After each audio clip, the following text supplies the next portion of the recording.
Alright, so the theme for this deck was to have the 3 Summon Skull, 2500 attack, level 6, 1200 defense monsters in the same deck. So we got regular Summon Skull, Red Eyes Archfiend of Lightning, which is the Gemini Summon Skull, and then Skull Archfiend of Lightning, which is the Archfiend Summon Skull, who has a neat little effect where if he's targeted for a card effect, you can roll a die and it's basically a 50-50 chance of negating the effect and destroying the card, which is pretty good. Red Eyes Archfiend, if he uses Gemini effect, it's basically the Magical Mist support card effect, but better. Because this one right here, if you have Summon Skull, you use this to destroy all monsters your opponent controls, whose defense is lower than the attack of the selected monster. And since usually defenses are lower than attacks, a 2500 attack monster is going to basically wipe out your opponent's entire field. And Red Eyes Archfiend effect is basically that, except you can't conduct your battle phase a turn to use this effect, but you can if you use Red Eyes Archfiend Lightning's effect. And for the rest of the deck, I basically tried to go with an anti-meta version of it. Like, I was thinking there could be 2 other ways to play it, just go full Archfiend, or go full, like, normal monster support. No, wait, I was thinking there might be one other way to play it.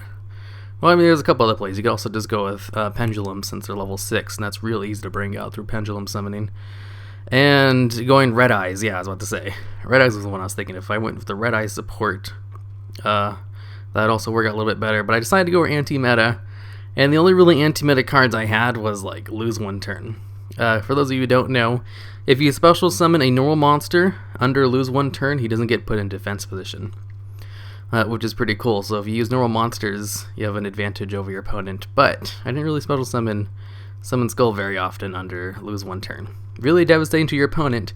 Not too much to me, since the Gemini monster is considered normal monster when it's brought out for the first time. And Archfiend's Roar did not work out as well. I didn't think of this until like I was already done with all my duels. It was like I could have just used Swing of Memories in this deck. It has like the same effect, except I don't have to pay life points, and it's a magic card. And it would work on only 2 of them, but I never really used it on Skull Archfiend of Lightning anyway. I was like, oh, that would have worked out so much better. Anyways, the ways I have to bring out Summon Skull is through either Sinister Yurishiro, where I don't have to tribute summon and bring them out. I can just normal summon them like normal, which is a pretty cool card, except you can't really search it out, so you're dependent on drawing it out. Fires of Doomsday. Bring out 2 tokens that can be attributed for Dark type monsters and a Monarch Stormforth. It's not really a lot of ways to bring them out, honestly. Also Falling Down, maybe, if I have the Archfiend Palace out on the field, which was a field condition I didn't really have too often. But if you are able to use Falling Down, it's a really, really good support card. I was actually thinking about just turning the deck into a spam Falling Down deck by running 3 Armory Arms. I think that's what it's called.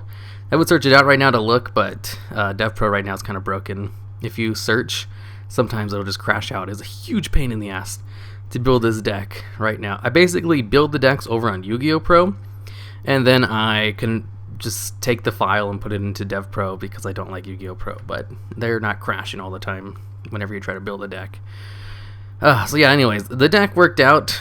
Sometimes it bricked really hard, but if it didn't brick, it was actually pretty nice because a 2500 attack beat stick when you lock down your opponent's effects is pretty fun.